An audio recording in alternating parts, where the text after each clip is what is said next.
Welcome to the Health King's Court. Ancient wisdom, modern health. The realest health podcast in the world. We're here to have the conversations you need to hear to live a healthier, more fulfilled life. Physical health, mental health, emotional health, spiritual health, and everything in between. We've been disconnected from what is real and what is good, and far too many people are suffering. But it doesn't have to be this way. On this show, we're shining light where it's darkest, exposing the lies fed to us by mainstream institutions, and finding truth as best we can. It's time to break the cycles of unhealthiness that have trapped society for far too long and set humanity free. Change happens from the ground up, starting with people just like me and just like you, opening our minds and healing our souls. There's plenty to talk about, so it's time for today's episode.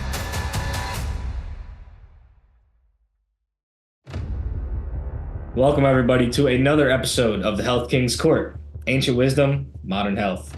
I'm your host, Zach the Health King. I have a very interesting guest with me today. He is a naturopathic doctor and a holistic cancer expert. He's committed to his clients' success and vows that they will never hear the words, "There's nothing more we can do for you," from him. He's a loving husband and father to 6 children on a mission to touch the lives of over 10,000 cancer patients this year. He's also the creator of the 7 Pathways to Healing program and the Cancer Detox course. That is a Dr. David Lemmon. Dr. David, welcome to the show. Thanks, Zach. Great to be here. Super happy to have you here, man. It's awesome. I love hearing from people in the holistic world in general, but of course, as you know, I'm in the holistic cancer space as well with my charity organization. So when you reached out to me and said that you're also in it, hey, I'm super excited to collaborate because there's so many people to help and so many people that need educating and need to be helped, right? And so that's why we're here. And so I'm sure you have a diverse area of interests and knowledge in health in general, but because you specialize in cancer, let's dive into that. And let's start at the very core of it. What even is cancer?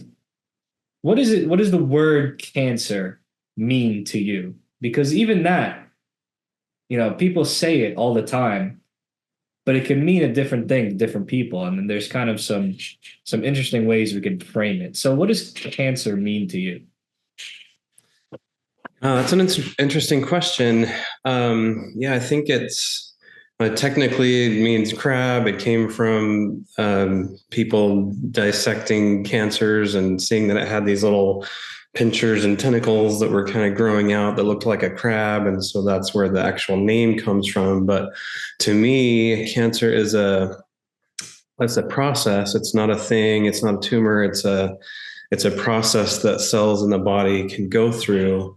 And it's a temporary process. It's a reversible process. It's not a death sentence. It's not a permanent thing. It's just a cascade of certain things get started in the cellular machinery, and then things start to go off track, and that can be either a downward spiral if you keep doing the wrong things, or if you don't put on the brakes, and it can turn into an upward spiral if you start doing the right things, and it can correct that process and course correct and become a healthy cell again. Love it. Love it. And I definitely agree, right? People have this kind of theme in their head that cancer is just some boogeyman disease, or it's some random thing, or it's some genetic destiny. But it really couldn't be farther from the truth in any of those regards. It's a result, it's an effect, and that effect has causes. And when we kind of reframe it like this, and like you so wonderfully did, in that it's a process. It's not just a bam, cancer, like a light switch. It's a process in the body. Our body has cells. Our body has cells that are healthy. Our body has cells that are unhealthy. You and I sitting here right now, I'm sure we have countless cells that are unhealthy. But I'm sure you, as well as I, do things on a normal day-to-day basis that keep our body systems running, keep our body systems healthy. The systems designed to take those unhealthy cells that are always going to be there and kind of new ones are becoming old or aged or unhealthy as time goes on, and purge those out. And only when or if someone kind of finds themselves on that downward spiral for some reason that their body systems aren't able to care for those unhealthy cells and purge them out, do they start to build up, right? And then they kind of start to register and recognize on tests and really present problems and symptoms that then get referred to as cancer. You know what I mean? But it's kind of like we all have a bit of cancer every day, perhaps. And that sounds scary, but it's kind of also empowering and kind of belittling of the disease itself or the ailment itself, because it's just part of life, right? And so, why is it that you wanted to get into the field of cancer in the first place? No, there was something about just seeing the way that conventional medicine was approaching cancer with only the three main treatments of drug, surgery, and chemotherapy that obviously you kind of hear about the horrific side effects, and the treatment is worse than the disease sometimes, things like that. So in my early 20s, I was thinking about going into medicine, and that kind of became one of my big motivations. And then in the middle of medical school, my younger sister was just 3 years younger than me. I was actually diagnosed with a really rare form of bile duct cancer, and was given 0% chance to live by her doctors. And I was a few states away and busy with medical school, and I was able to call once or twice, but I never got to go out and visit. She passed away within 6 weeks of her diagnosis, and doctors didn't offer anything of help besides just a little bit of palliative chemotherapy, which she didn't want, so she could have that quality of life with her two young children for whatever time there was. But I just knew there was things that I was learning about that could have helped if I would have been there, if I would have had this organized format to share with her. So that's kind of my biggest motivation for creating this cancer detox course and the 7 pathways of healing, is to have a systematized, organized way of presenting this information to prevent things like that from happening for other people, so they don't lose their sisters or wives or daughters or loved ones of any kind. Yeah. And, thank you for sharing with us. Of course, I'm very sorry to hear that. It's unfortunately far too relatable of a story for so many people that end up getting into the world of holistic health. And so before this kind of happened, you said you were going to medical school. Were you at all interested in the more holistic and natural side of things before then, or were you kind of very conventional minded until you saw what that did? It was an interesting evolution. I was never interested in conventional medicine per se. I was in a different major for my undergraduate degree, and then kind of learned about naturopathic medicine later on. But I kind of had this idea planted in my heart from some service work that I was doing with some Mexican.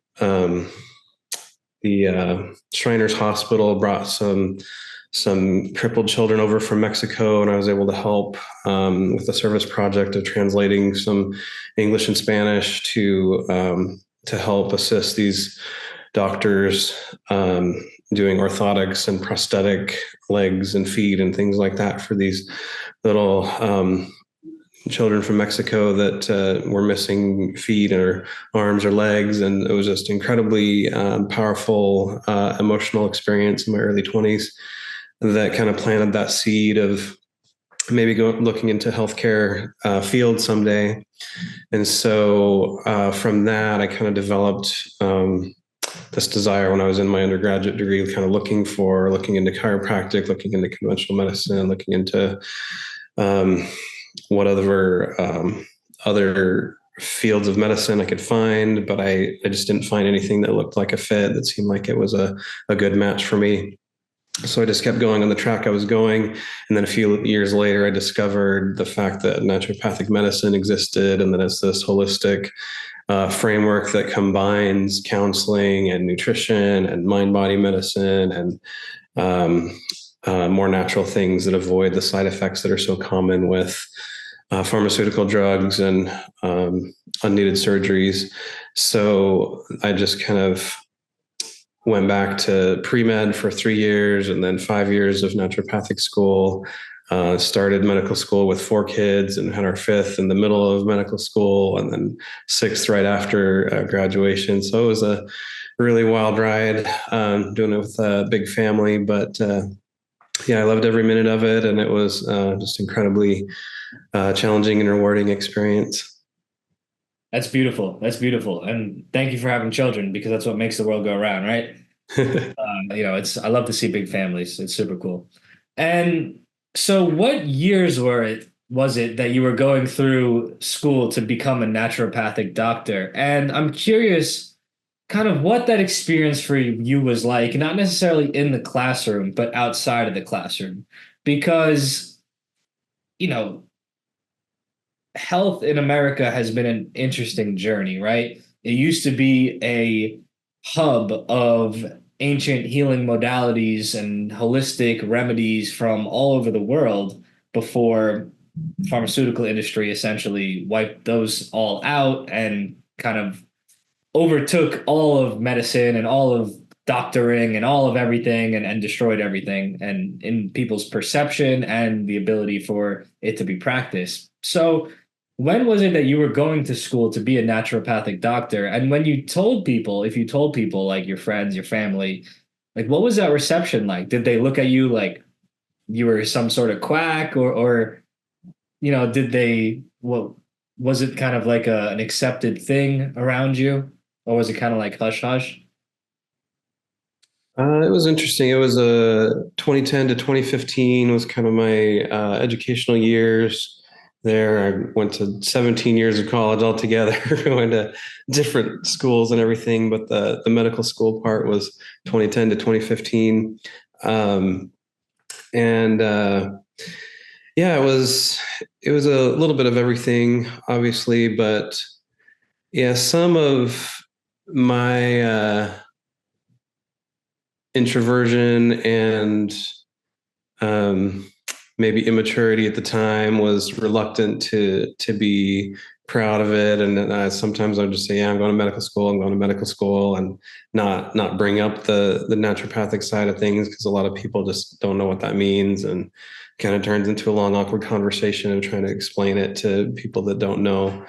But basically, your head's down, you're working so hard, you're in this bubble of other people doing the same thing. So it was definitely, and I was in Portland, Oregon. So there's a really big holistic health field. It has a really thriving conventional medical field. We were the naturopathic school is right down the hill from OHSU, which is this Oregon Health Sciences University, which is this massive shining like a little miniature city of medical school complexes of Oregon, basically, and all these towering skyscrapers and this beautiful gondola that goes up to this hill to take students to this shining medical school. And then we're this tiny little brick building at the bottom of the hill. And so it was a really interesting contrast where we'd have teachers, come and teach to the naturopathic students and then go up the hill and teach to the conventional students for microbiology and other classes that overlapped and things like that. And it was kind of funny talking to some of the professors about that, like what's it like to teach these conventional medical students versus us naturopathic students. And they some of the professors would be like, "Yeah, I don't really agree with you guys, but I like teaching you better because you know how to think for yourselves. You're not automatons. You're not going through the motions just for grades and things like that. You're here for a reason. You're more motivated," that kind of thing. So it was interesting to see that kind of contrast. What an interesting bit of dissonance there is in even that response, right?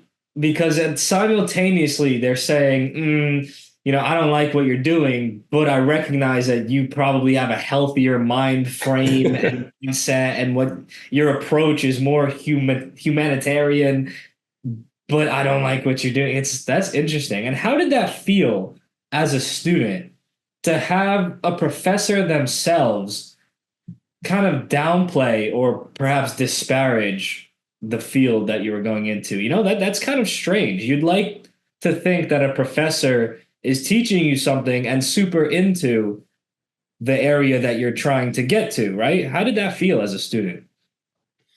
It was strange. I would be reading about an herb that could do a certain thing, like echinacea was able to block an enzyme called hyaluronidase. I hope that's not getting too technical, but there's an enzyme that breaks down connective tissue, like hyaluronic acid, and there's an enzyme called hyaluronidase that breaks down connective tissue, and that allows infections to spread to other places. And I was just reading in an herbal textbook about how echinacea can block this enzyme hyaluronidase, so it prevents infections from spreading by blocking that enzyme and not allowing the bacteria to spread into the connective tissue. And so I was kind of assuming that the microbiology professor that I was teaching this class would know about that. And I was like, so echinacea is a hyaluronidase inhibitor and such. And he's just like, I have no idea about that. And just kind of shut me down. And was like, I have no clue what that book is talking about, but this is what this bacteria does. And so he was kind of more conventionally minded and just completely ignorant of the more natural side of things that I was trying to study on my own. So yeah, it was a frustrating experience in some cases, but yeah, there was a mix of different professors that had different philosophies. So it was good, since naturopathic medicine is trying to be that bridge between conventional medicine and just pure herbalism, where there's some pharmacology classes that we have and surgery classes that we have to kind of be that bridge and that go between. We can speak the same language as conventional medicine while also trying to favor more natural approaches. So it's an interesting place to be, to try to be in that bridge and that midpoint between both extremes of medicine. Yeah, and that's definitely something I want to talk on later, because we see more and more there being a at least appearance of a bridge in a lot of different realms. But still in the schooling process, because it's very intriguing to me, did you have any professors that were like wonderful shining examples of naturopathic medicine? Like, were there practitioners that were also professors? Or like, were there people that were super, super into it and helpful and knowledgeable kind of beyond the book? Absolutely. Yeah, we had some absolutely incredible practicing naturopathic doctors. We had the teaching clinic where we would be mentored by these working, excuse me, mentored by these really powerful natural healers. One, Dr. Deborah Francis, had some Native American background, and so she brought this really interesting spirituality and talking about prayer and talking about spirits and talking about, speaking to the plants and that kind of thing, that kind of really woo-woo out there kind of stuff of talking to the plant intelligences and getting information about what the plant does by speaking directly to the plants. And then on the other side, you'd have a lot more science-based naturopathic doctors who study the medical literature on the herbs and the homeopathic remedies and different things like that, and how it all fits with the science and things like that. So there's a lot of different philosophies, a lot of different personalities, and that's kind of the challenge of naturopathic medicine, is it's so eclectic. It brings in so many different disciplines, from homeopathy to herbalism to counseling to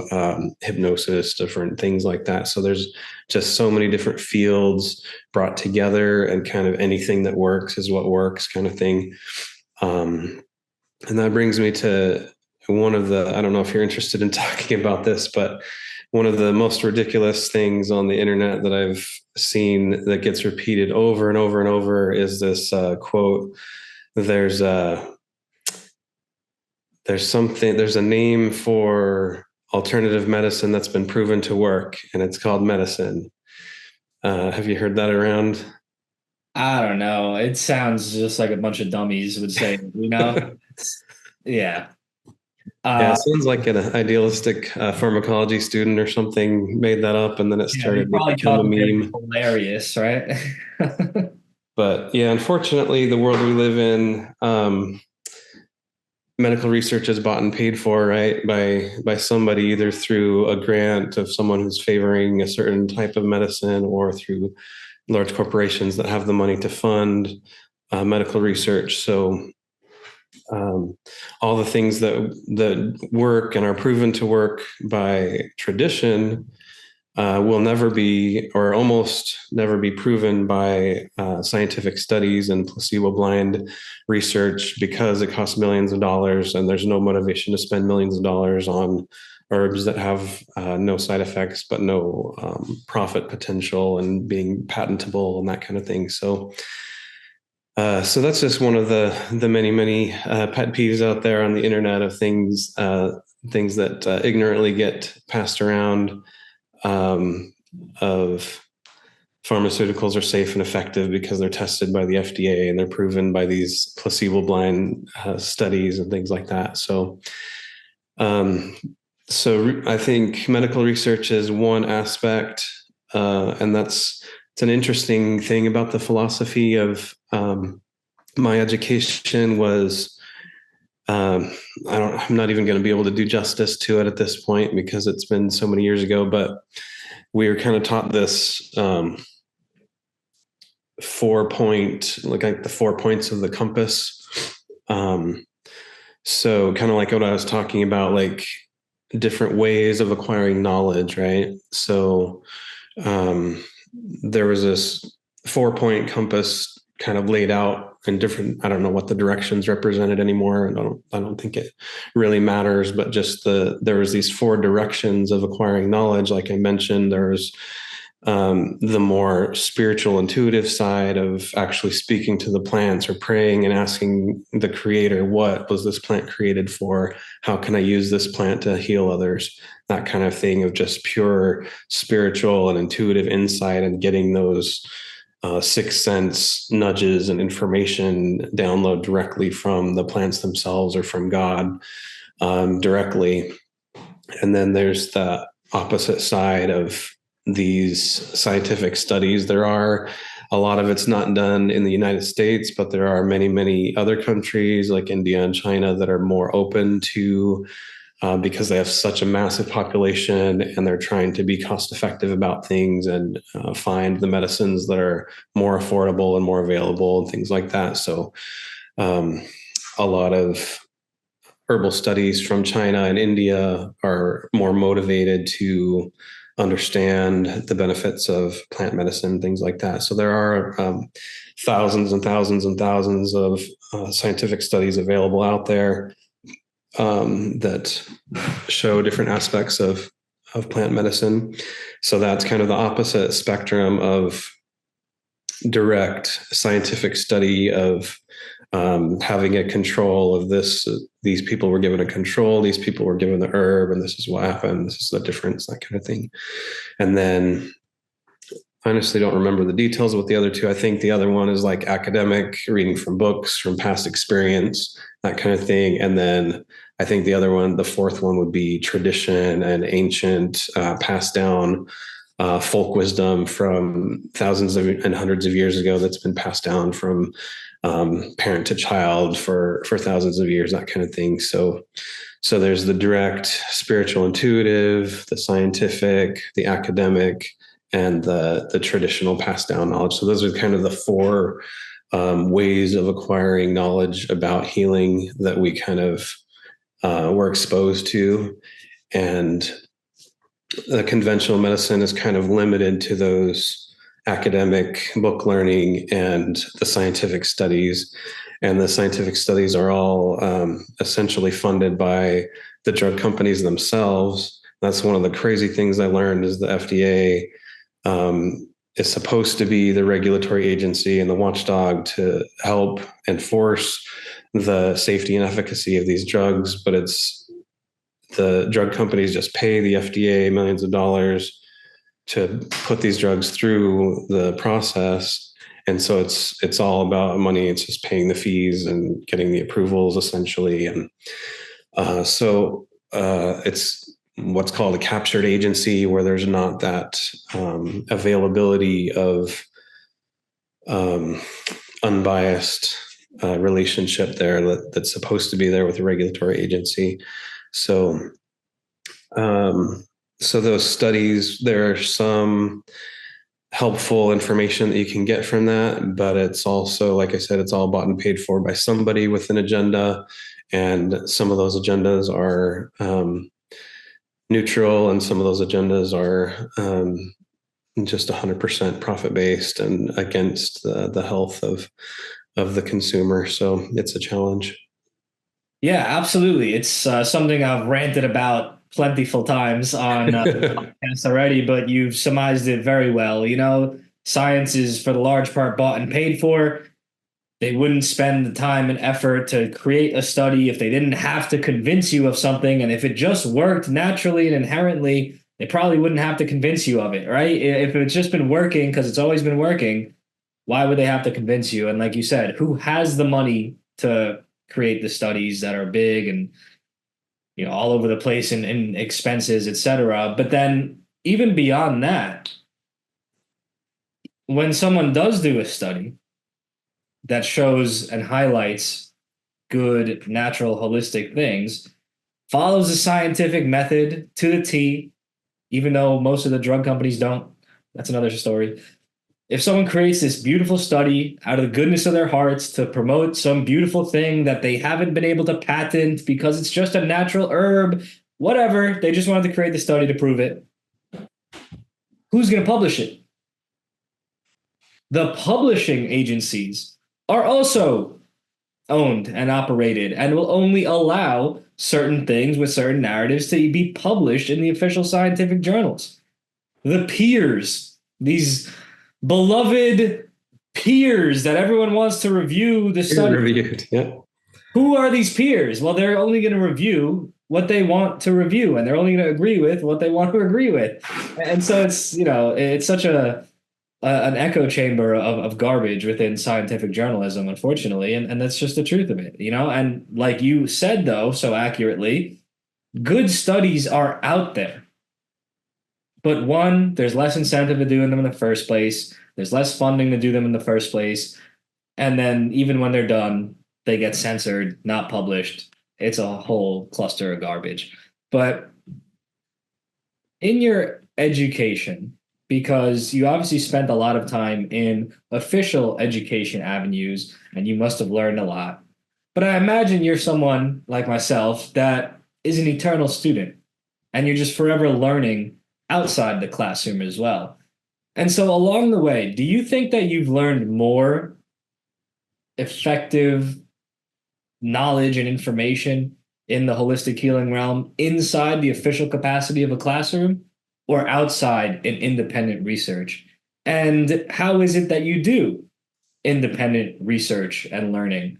Because that's something that gets people tripped up too.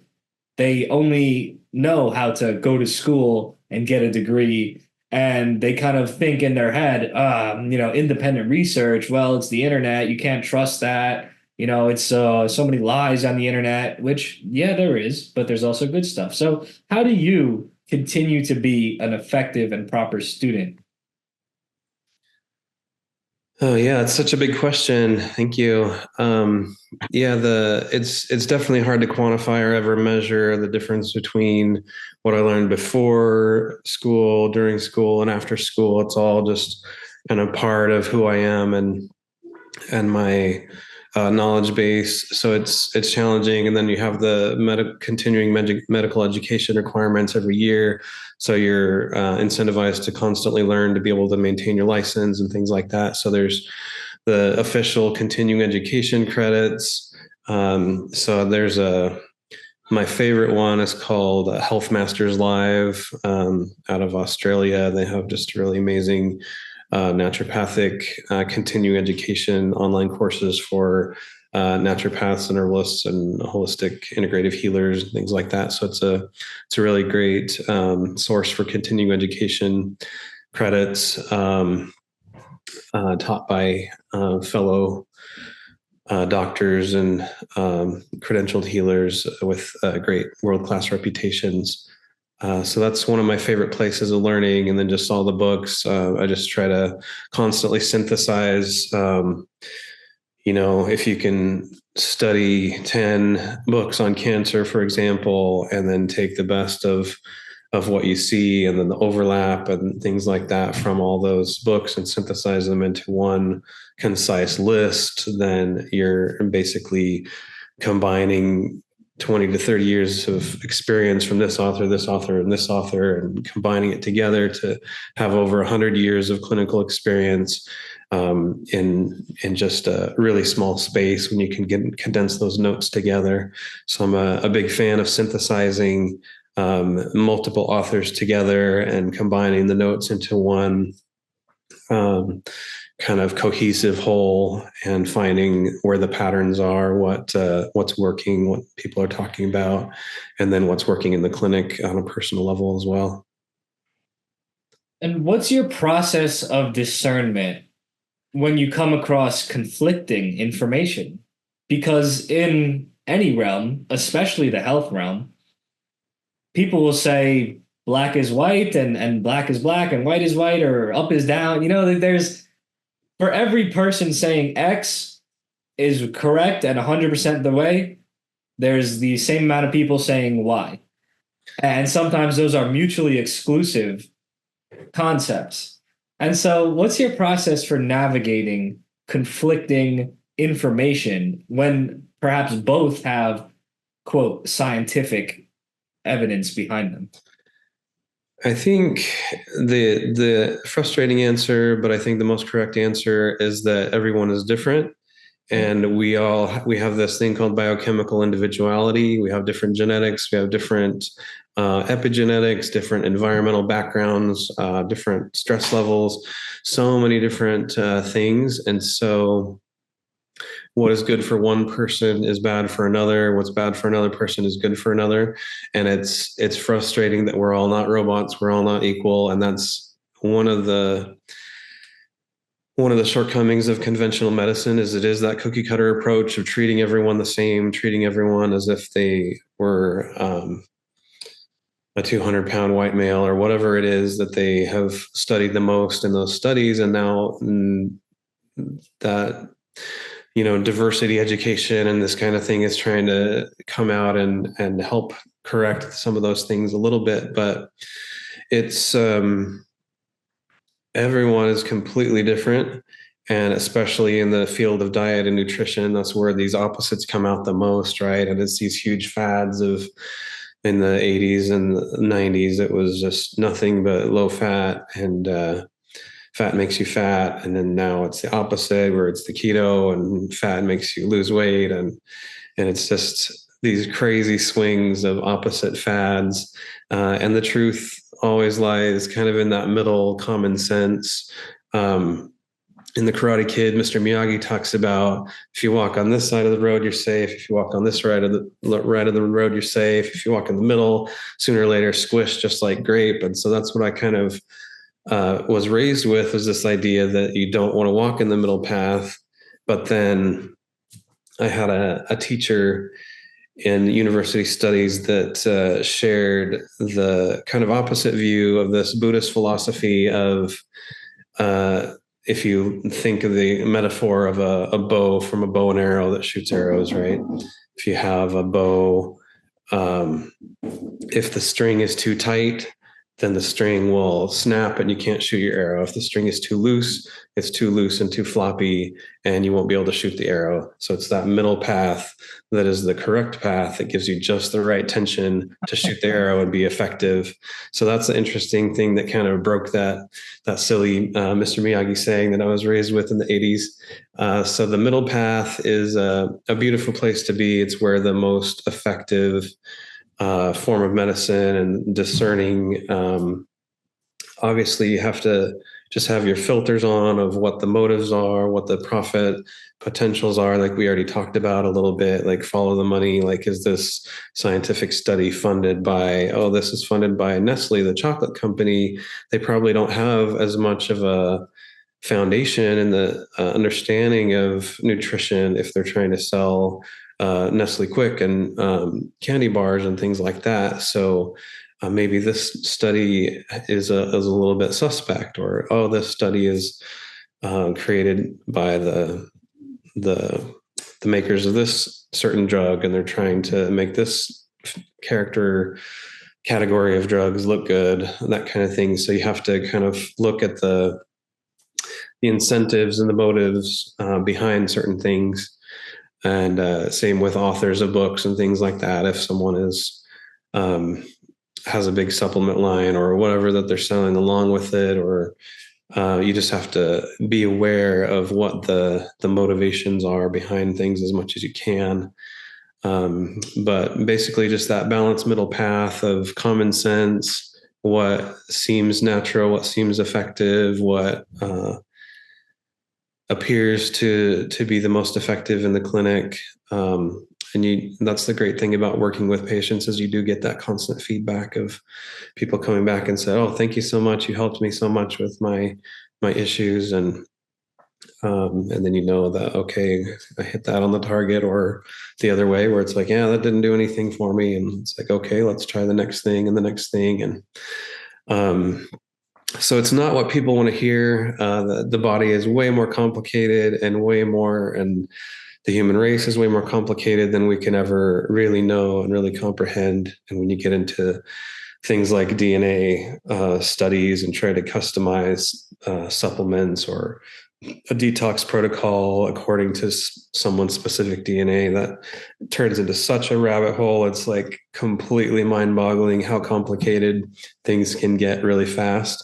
And I've tried to go down that rabbit hole a little bit, but you can get completely lost in the DNA studies, because we're in such the very beginning stages of trying to understand how to customize things to the DNA mutations that a specific individual has. But that's I think the future of medicine, and the promise of individualized, customized medicine is that ability to understand a specific person's DNA genetic differences and how that is going to influence whatever medications or herbs or other lifestyle interventions that we're going to be recommending to that person.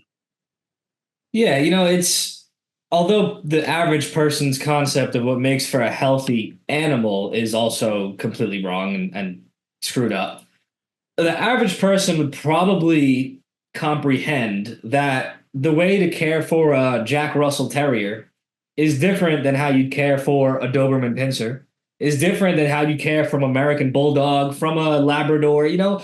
It's pretty easy for the average person to comprehend, these are different species of dogs. I must care for their health differently. Their food's different, their exercise is different, their their biology, their brains, they're all different. But people have been led to think, for some reason, when we're looking at a European, an Asian, and an African, that they're all the same species and they're all exactly the same on the inside. And it's just a skin difference. It's just a surface level outer appearance. We're all the same on the inside. When it's just wrong. We're just not. And it doesn't mean one is better, worse, etc. Everyone has their strengths, weaknesses, whatever. But it's a disservice to everyone's health when we don't comprehend fundamentally that different races are different in the DNA. And so we want to provide the best healthcare. We have to stop pretending that everyone's the same, because it's just not the reality, right? And until we get past that in our comprehension, we're not going to be able to be most effective, because there is no one size fits all. And that's just true. That's just reality, right? And I want to go back a little bit, because you mentioned that sometimes these studies, when you look at who's doing it and who's pushing what, it's done by Nestle. And you said, oh, maybe they don't have the best comprehension of health, this and that. And let's push back on that a little bit. Do you think that it's ignorance that's driving all of these systems and all the ways that things are kind of going that are bad for humanity's health? Is it really ignorance at these high levels, or is it malevolence? Do they know exactly what they're doing? Yeah, Or, it's hard to judge human intention. Obviously, we can only see behaviors and maybe things that are said behind closed doors get pushed out there by whistleblowers now and then. So I have heard some nasty things of major healthcare groups saying the only terrible thing about a hospital is an empty hospital bed because it's not making profits, and we need to get more sick people in this hospital. That kind of profit mentality of we need to take advantage of more people and find more diseases essentially to fill our hospitals. So there are I think enlightened capitalism is one of the greatest things in the world and a powerful force for good. But there is a version of capitalism that can get corrupted and be there's I don't know all the rules about capitalism, but my understanding is that a publicly traded company is legally and ethically obligated to put profits for the shareholders of the company before anything else, essentially.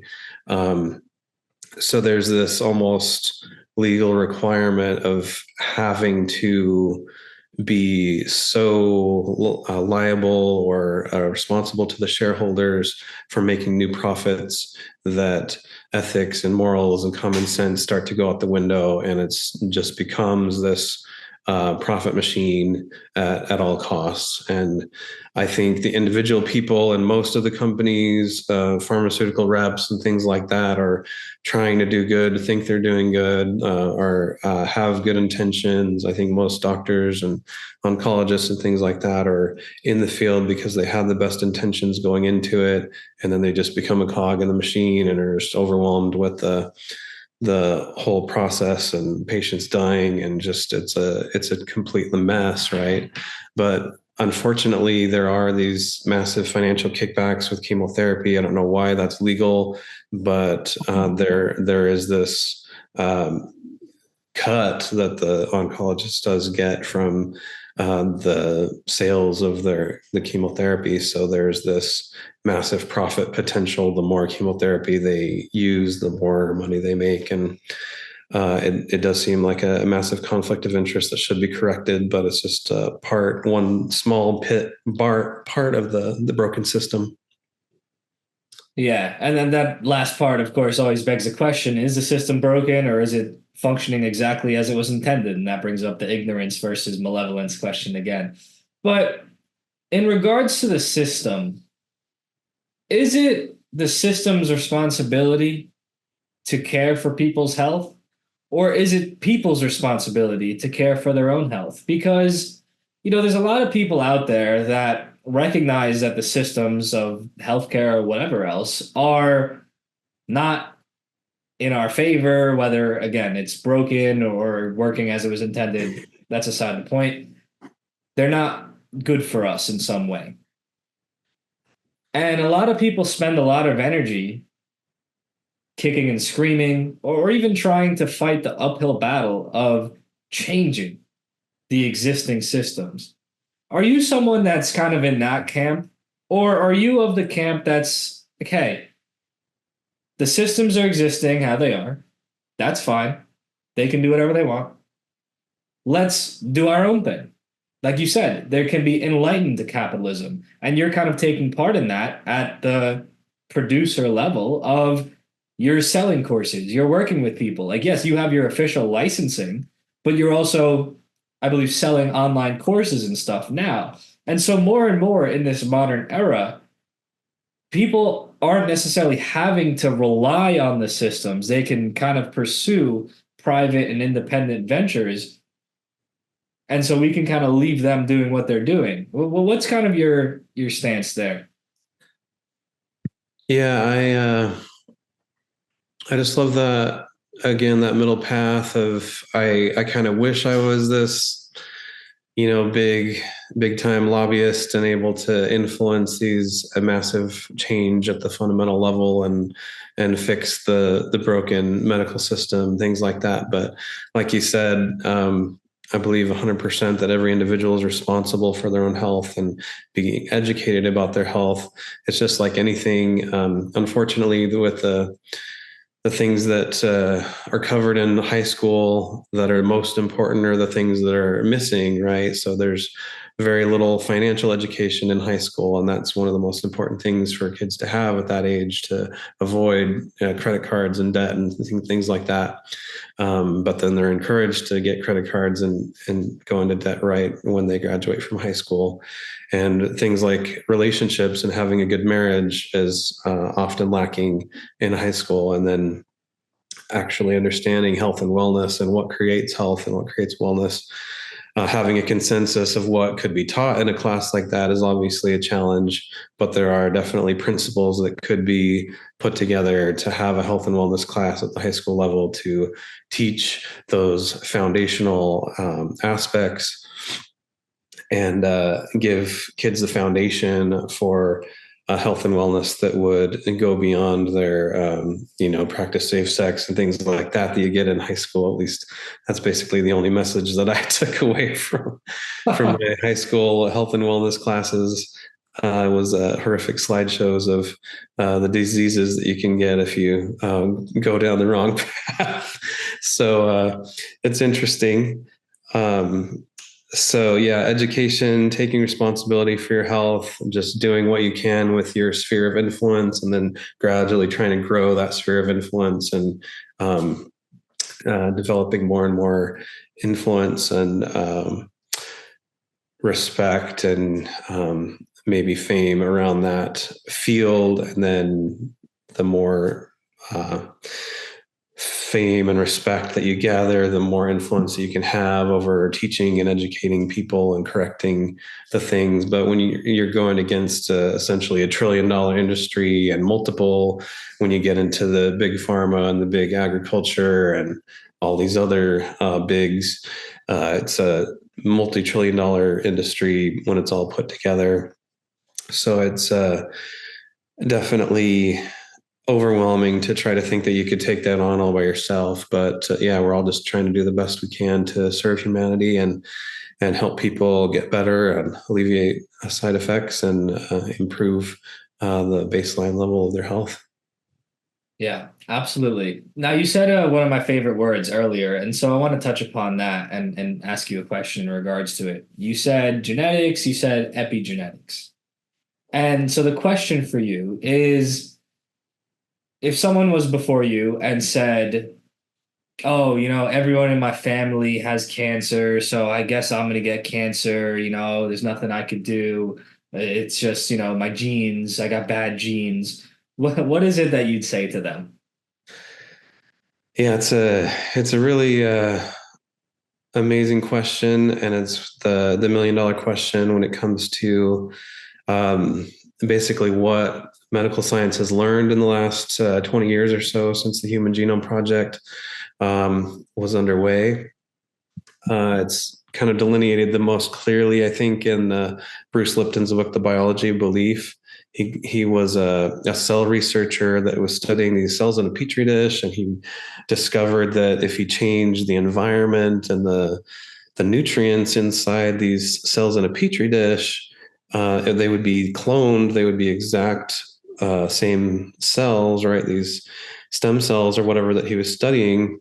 And if he had a certain culture medium of different nutrients in one dish, it would grow into a muscle cell. And then it would be the exact same cloned cells in another petri dish, but they would change the amount of different ratios of nutrients, and then it would turn into a nerve cell, things like that. So he was recognizing and learning it's not the genetics of that cell, it's the environment, it's the the diet, the temperature, the whatever variables he was changing that was changing the destiny of that cell, even though the DNA strands were exactly the same.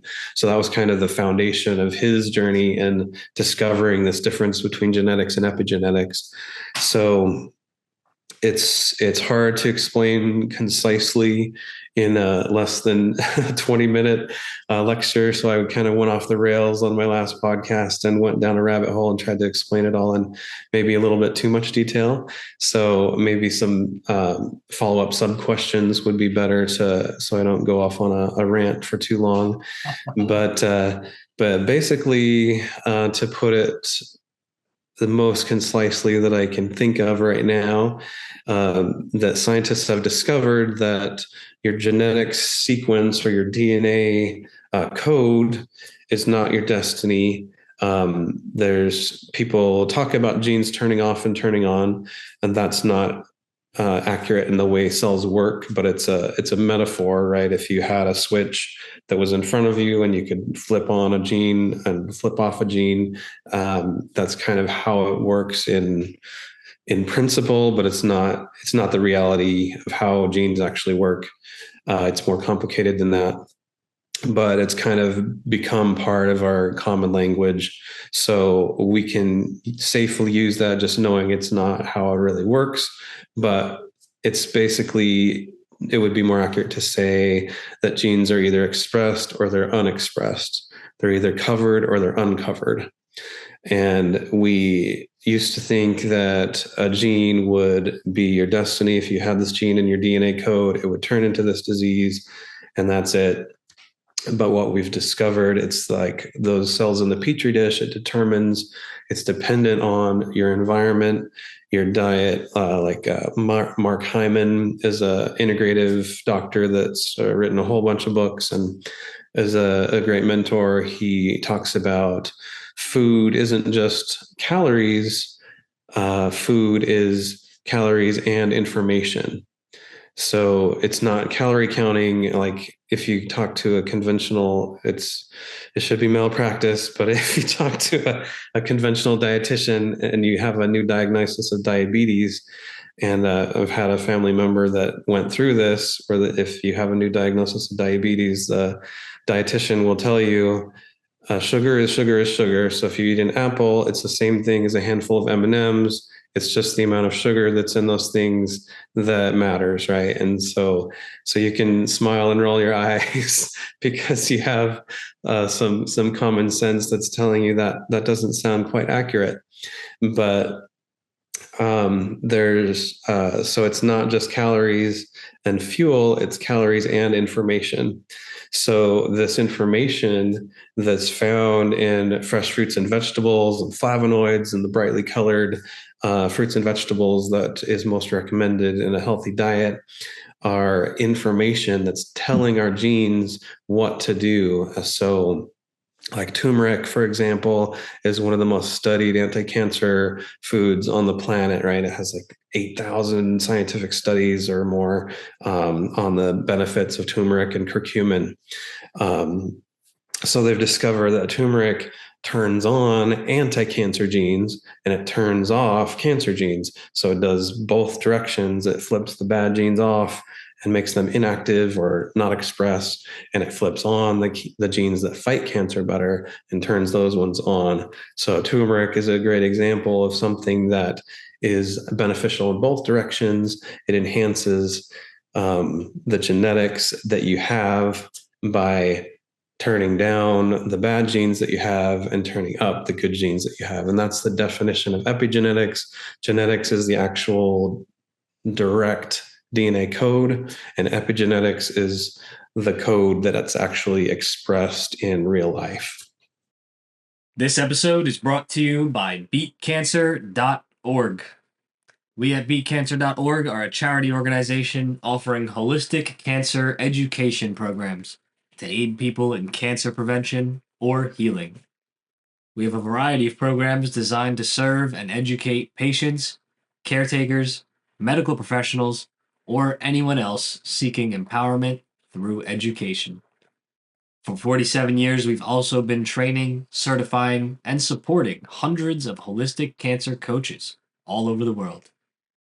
I encourage you to check out beatcancer.org, where you can speak with our in house counselor, attend our free weekly calls, hire a cancer coach, take an educational course, or even become a certified holistic cancer coach yourself.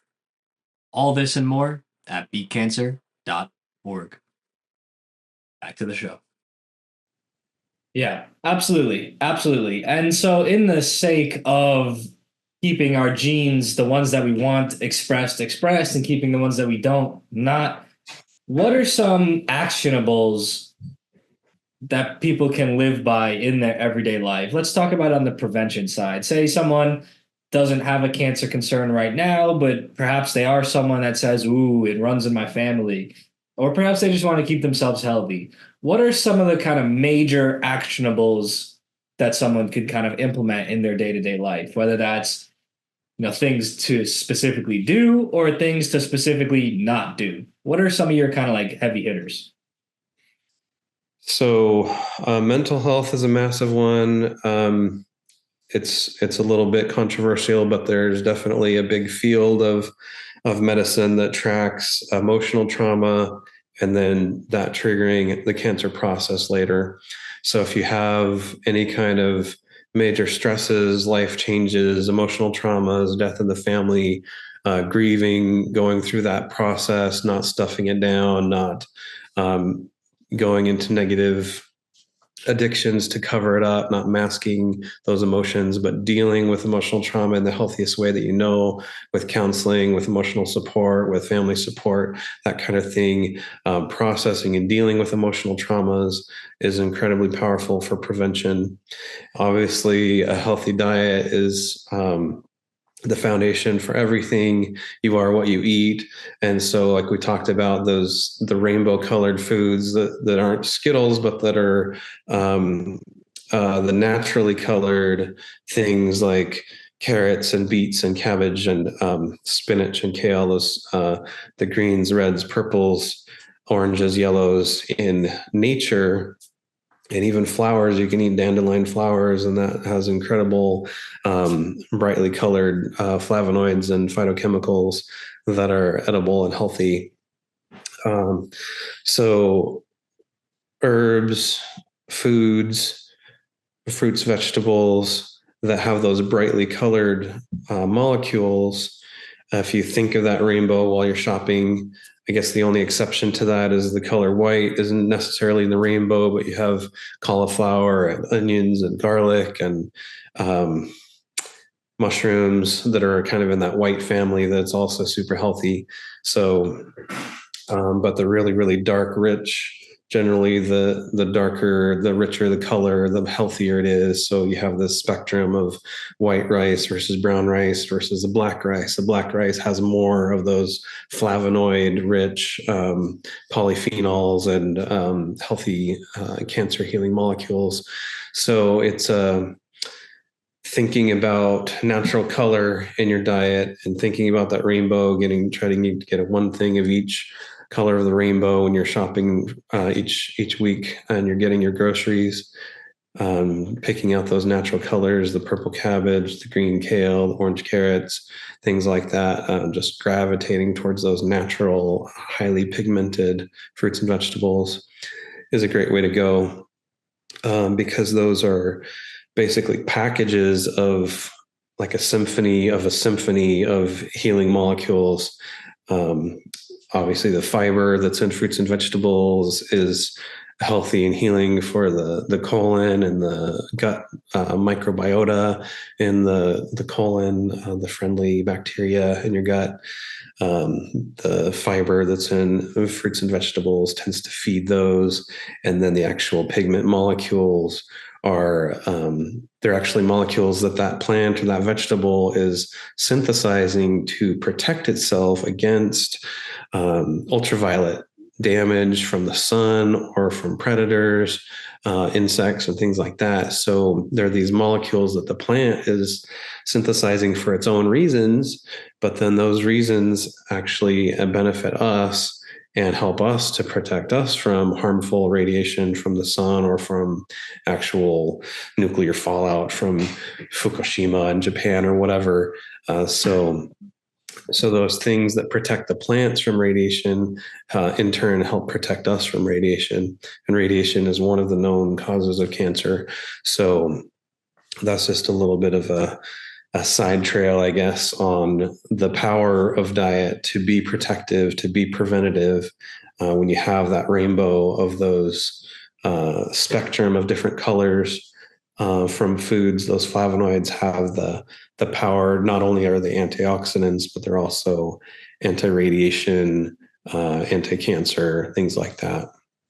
Yeah, and people will hear that and just think it's too simple to be true. It's too easy to be true, right? It's so interesting how people have conflated complexity with validity in solutions, right? Sometimes the simple stuff is very effective. And so that's a good actionable of what to do. Is there any specifics that you purport on what not to do? Because the modern world is full of things that kind of the default action and the default behaviors that everyone has been so normalized to do can be very harmful. So, are there any big ones like that you like to recommend avoiding? Oh, it's a deep rabbit hole, and it can be overwhelming. We have so much anxiety with the post-COVID world. There's the levels of anxiety have just kind of gone off the charts. So it can be a scary world. And as a kid, it's like, oh, I heard this causes cancer. I heard that causes cancer. Everything causes cancer. So I'm just going to throw my hands in the air and just eat whatever I want, that kind of thing. So I think the best approach is just to not get overwhelmed.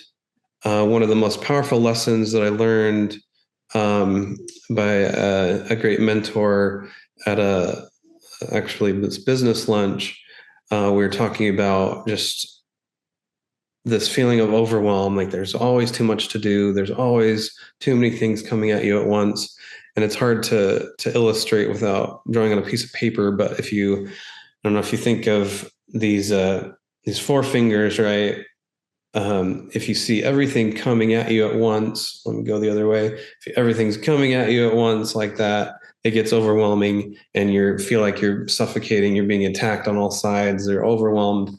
But if you rotate it and change the sequence, you're only focusing on one thing at a time. And then you do that one thing, and then the next thing, and then the next thing, and then the next thing. So changing from this to this in your thinking is kind of one of the secrets to life that I learned. The power of focus, the power of changing one habit at a time, things like that. So instead of getting overwhelmed, just thinking about what's one thing that I can do today, what's one change that I can make this week that will make the difference. Like we talked about, exercise is one of the other big ones that's actionable. Prevention, regular exercisers are like half as likely to develop cancer than couch potatoes, for example. It's obviously not that simple, but exercise is huge for cancer prevention and treatment. And it's not really talked about as a cancer treatment, but it's definitely a really big one. And it's obvious. It's in your face. It's like, obviously you want to be in shape. You want to take care of your health. You want to exercise, things like that. Everybody knows about it, but not enough of us do it. So, so that is that sequencing, that figuring out how to think about what is one thing at a time without getting overwhelmed. So I had a guest on my podcast that talked about detoxing your home, and that's just a gigantic thing.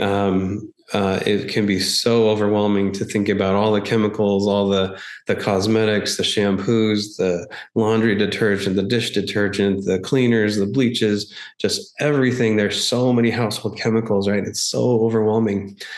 So if you just think about, okay, this versus this, what can I do to change the toxic chemicals, and we don't know which chemicals are toxic. That's the problem.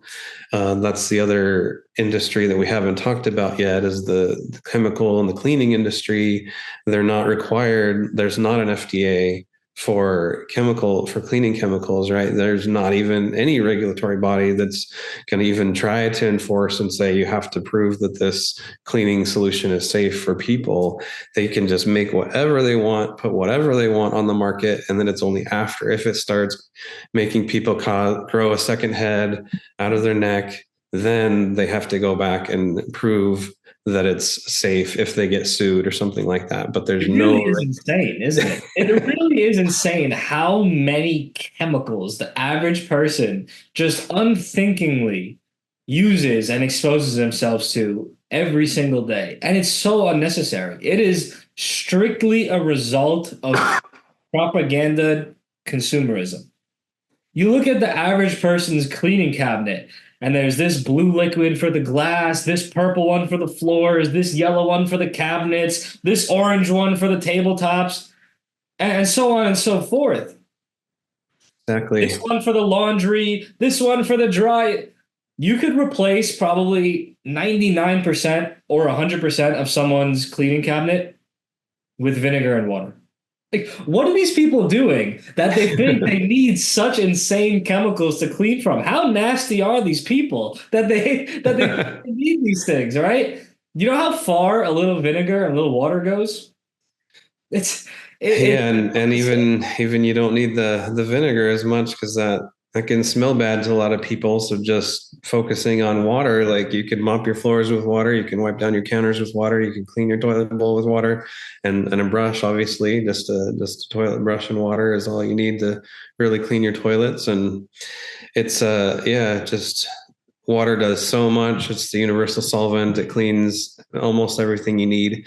Um, and then the antibacterial and antibiotic soaps and all that kind of thing that is so popular now, that's often shown to be detrimental, where it's hurting your it's contributing to antibiotic resistance, where these antibiotics become superbugs because they're trained in this environment of all these antibiotic soaps, and then they become resistant to antibiotics, and that whole idea. But then the fact that it's also antibiotic to your good bacteria in your gut, like we talked about. So any of these antibiotic soaps and dish detergents and laundry soaps and things like that that have any antibiotic qualities can also hurt the gut flora in our intestinal tract, and then that causes these issues with poor health in so many different ways.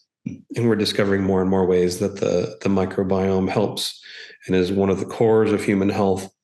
Especially with cancer. So the more that we can protect that gut microbiome with not getting meat that's given antibiotics and not using antibiotic soap and things like that. But yeah, there's a good 80,000 different synthetic chemicals is the best estimate that you can find online. And then none of them are tested by themselves for safety. And then none of them are tested in combination with the 10 or 15 other things that are in that one product or when combined with other products.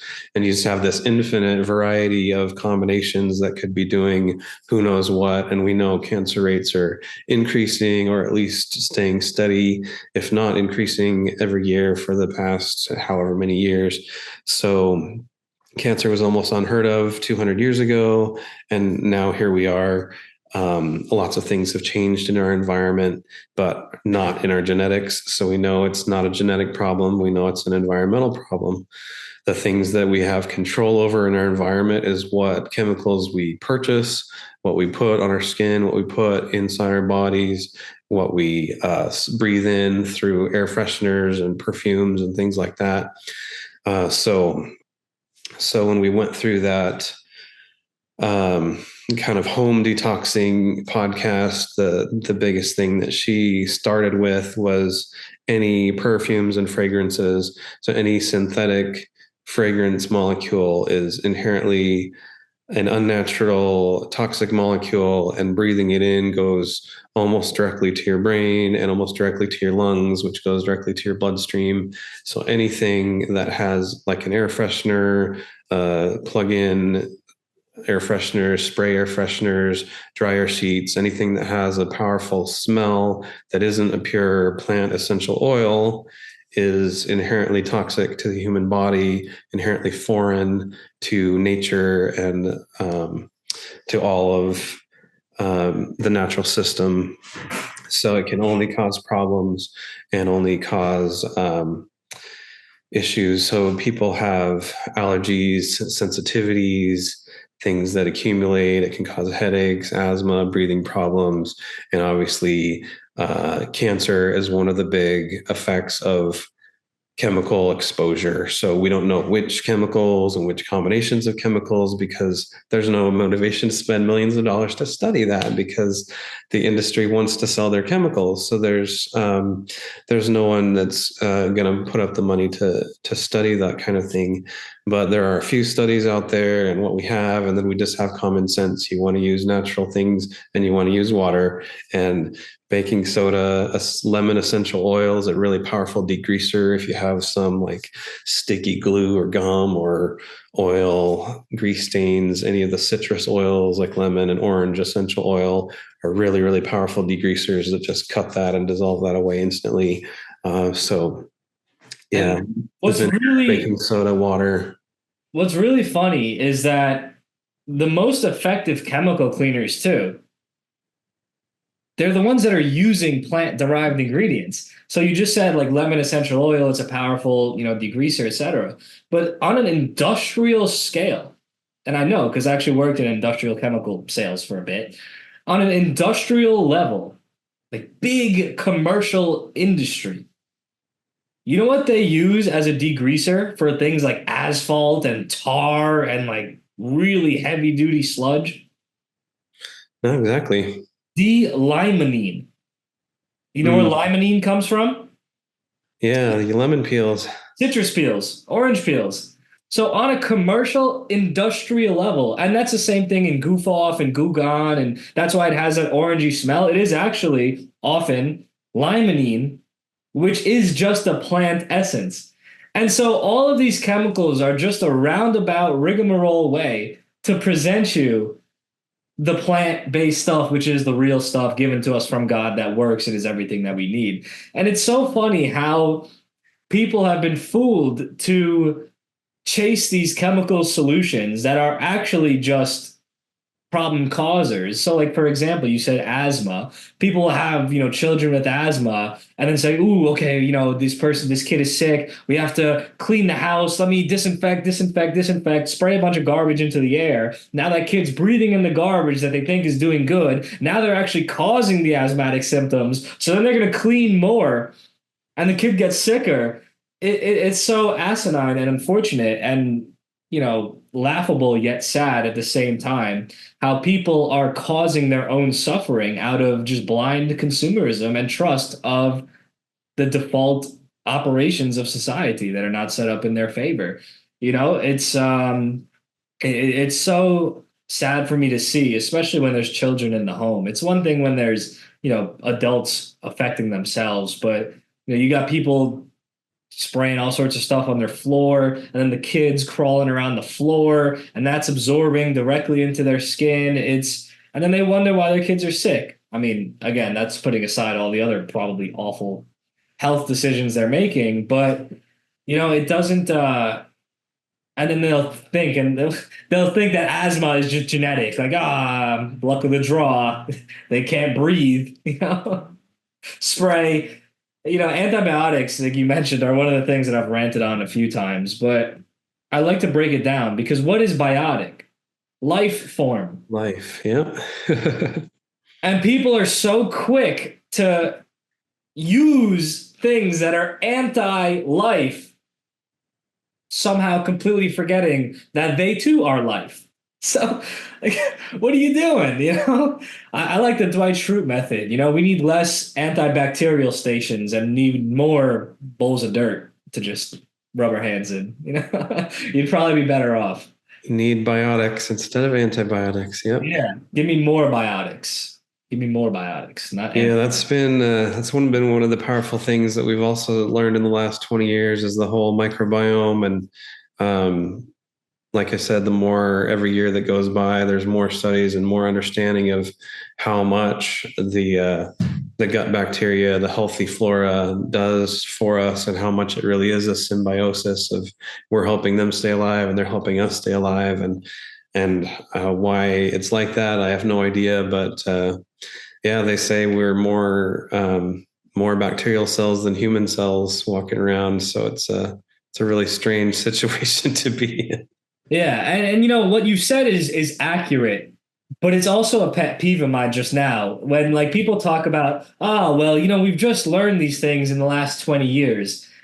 Yes, the scientific kind of cult has learned it in this last 20 years, but it's such a disservice at the same time to the cultures and people that damn well knew without the studies, without Right. the current, scientificism of it. It's not new. People knew. People were out there that knew. And I always like to pay homage to the people that did know before, quote, we knew, right? Because I can imagine those people ripping their hair out. God. Yeah, I And think maybe we didn't know the reasons why pickled beets and sauerkraut and all these things and kimchi were so healthy for us and was such a staple for all these different indigenous cultures. But definitely fermented foods, which is filled with this lactobacillus bacteria, is healthy for us, and it's really good for us, and it's great for digestion, great for so many different things. And that is so much a part of traditional cultures that are healthy. And so learning from they didn't know that it was bacteria necessarily, they just knew it was healthy. yeah, And so that's that knowledge that's passed down from generation to generation of this is a recipe that we do that preserves it so it doesn't go bad, and it makes you healthy as well. exactly. And that's such an important point to raise because it's the difference between practical, useful application and being a nerd for the sake of being a nerd. Does it really matter what the behind the scenes is of this biome and bacteria and this neurotrans? Does it really matter? It's interesting, sure. But is it even a fruitful and useful and good use of energy to try and dissect these things? And if we can't dissect it, then it's not real. When again, not to downplay, and this is a gross dramatization, but like say, ancient culture just said, I eat this, I feel good. Like who's smarter?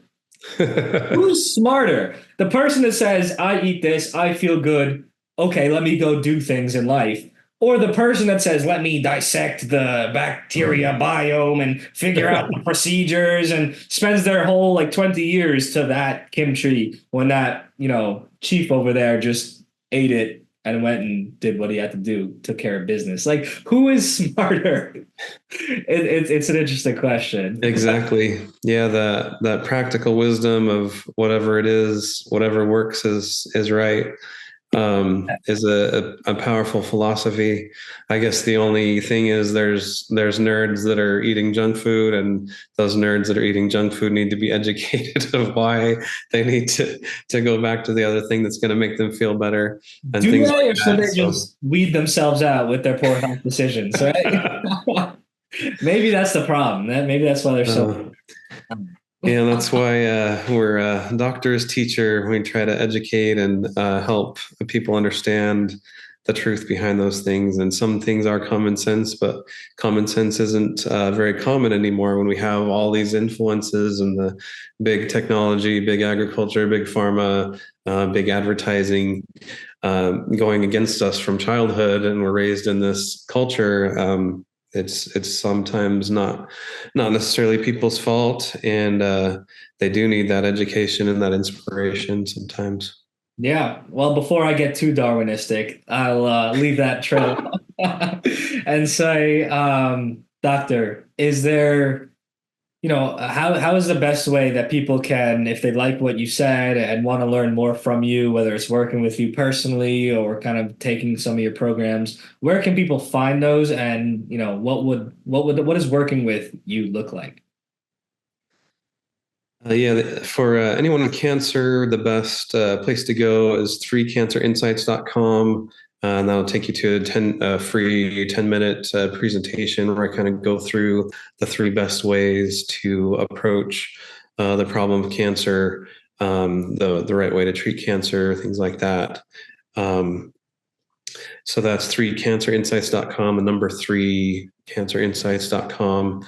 And then I have a few other free resources like the free Natural Cancer Support Facebook group and the free Natural Cancer Support YouTube channel, where I'm doing a similar podcast to this, where I bring in interviews with experts and like we talked about, the home detox expert, someone hypnotherapy, cancer caregivers, things like that, and have just these organic conversations about the different ways to support the cancer process in a holistic way. Beautiful, beautiful. So do be sure to check those resources out. And Dr. David, is there any specific message that you'd really like to leave the audience off with? If they forget everything that we talked about and just take home this last thing, what would that be?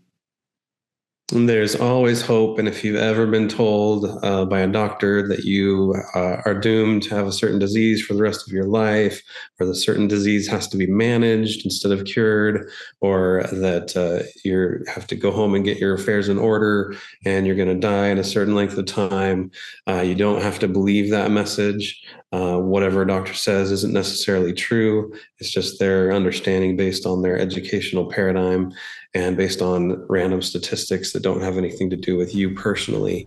So you don't have to take those things personally. There is always hope, and there is always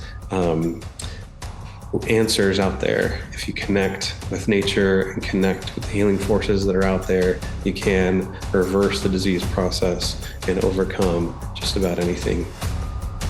A beautiful message, and wholeheartedly one that I agree with. Dr. David Lemmon, thank you very much for coming on the show. Zach, wonderful to be here. Thank you so much. A big thank you goes out to Dr. Lemmon for coming on the show. He's a great wealth of information, and if you're interested in exploring his website or his programs more, I'll link that right in the description for you. When Dr. Lemmon originally reached out to potentially collaborate, he was a bit concerned that perhaps I wouldn't want to work together because I operate the holistic cancer education charity, beatcancer.org, and we have a variety of programs there. And of course, what he offers as well are holistic cancer education programs. However, I told him that I see us more on the same team than I see us as competition. Because ultimately, we want the same thing in the world. We would like to see a world with less needless suffering from preventable and healable cancer. And we would like to see more people taking up and making use of holistic modalities that can support their body in healing, if you ask us, a lot better than a lot of conventional treatments do. So, I'm very glad to have platformed him. He's a wealth of information, and I recommend checking out his programs just as I'd recommend checking out the programs we have at beatcancer.org.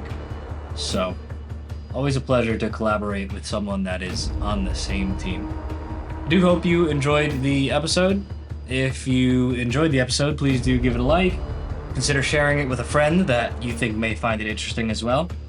Be sure to subscribe to the channel, this way you get notified whenever new episodes go out. There's plenty more coming your way. Connect on social media. I'm on most social media platforms as Zach the Health King. Search me up, or you can find links to those on ZachTheHealthKing.com. That's ZAKTHE healthking.com. You're listening to the Health King's Court. Ancient wisdom, modern health.